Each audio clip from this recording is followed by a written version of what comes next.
ఐటీలో ఎంట్రీ కావాలా? Trainee software engineer గా అజా కోడింగ్ ట్యూటర్ లో 2 వీక్స్ ట్రయల్ పీరియడ్ లో వెంటనే చేరండి. ఇవాళ రైతులకు తెలంగాణ ప్రభుత్వం గుడ్ న్యూస్ చెప్పనున్నట్లు తెలుస్తోంది. ప్రజాపాలన విజయోత్సవాల్లో భాగంగా మహబూబ్ నగర్ లో నిర్వహిస్తున్న రైతు పండుగను నేడు ఘనంగా ముగించేందుకు ప్రభుత్వం భారీ ఏర్పాట్లు చేసింది. సభకు సీఎం రేవంత్ రెడ్డి ముఖ్య అతిథిగా హాజరై అన్నదాతలు వ్యవసాయ రంగానికి సంబంధించిన కీలక ప్రకటనలు చేయనున్నారు. రుణమాఫీ కింద 4వ విడతలో 3 లక్షల మంది రైతులకు 3,000 కోట్లను నేడు విడుదల చేస్తామని వ్యవసాయ శాఖ మంత్రి తుమ్మల నాగేశ్వరరావు ఇప్పటికే ప్రకటించడం ప్రాధాన్యత సంతరించుకుంది. ఇక మహబూబ్ నగర్ లో రైతు పండుగ గురువారం ప్రారంభమైంది. వ్యవసాయం, ఉద్యాన, పశువైద్య, మత్స్య, పాడి రంగాలకు చెందిన స్టాల్స్ ని ఏర్పాటు చేసి అన్నదాతలకు అవగాహన కల్పిస్తున్నారు. పంటలు, వ్యవసాయ పద్ధతులు, యంత్రాలు, ఎరువులు, పురుగు మందులు, ప్రకృతి సేద్యం తదితర అంశాల్ని అధికారులు, శాస్త్రవేత్తలు, ఆదర్శ రైతులు వివరిస్తున్నారు. సాగుపై డాక్యుమెంటరీని ప్రదర్శిస్తున్నారు. ఈ కార్యక్రమాలకు తొలి 2 రోజుల్లో రైతులు భారీగా హాజరయ్యారు.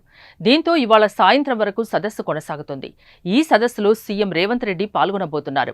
సదస్సులో భాగంగా వివిధ స్టాల్స్ ని సందర్శించి రైతులతో మాట్లాడనున్నారు. ఇక ఇప్పటికే 2 లక్షల పంట రుణాల మాఫీ పథకం కింద ఇప్పటి వరకు 22,22,067 మంది రైతులకు 17,869.22 కోట్లు మాఫీ అయ్యాయి. మొదటి విడత కింద జూలై 18న 11,34,412 మందికి, లక్ష వరకు 6,034.97 కోట్లను, రెండో విడతలో 6,40,823 మందికి, 1,50,000 వరకు, రెండో విడతలో 6,40,823 మందికి, 1,50,000 వరకు, 6,190.01 కోట్లను, మూడో విడతగా ఆగస్టు 15న 4,46,832 మందికి, 2 లక్షల వరకు 5,644.24 కోట్లు జమయ్యాయి.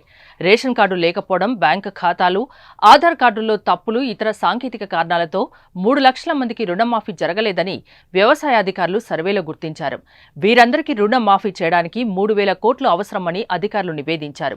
ఈ మేరకు ఆర్థిక శాఖ నిధులను సిద్ధం చేసినట్టు తెలిసింది. సీఎం ప్రకటన చేయగానే వీటిని నేరుగా ఆయా రైతుల ఖాతాల్లో జమ చేస్తారు.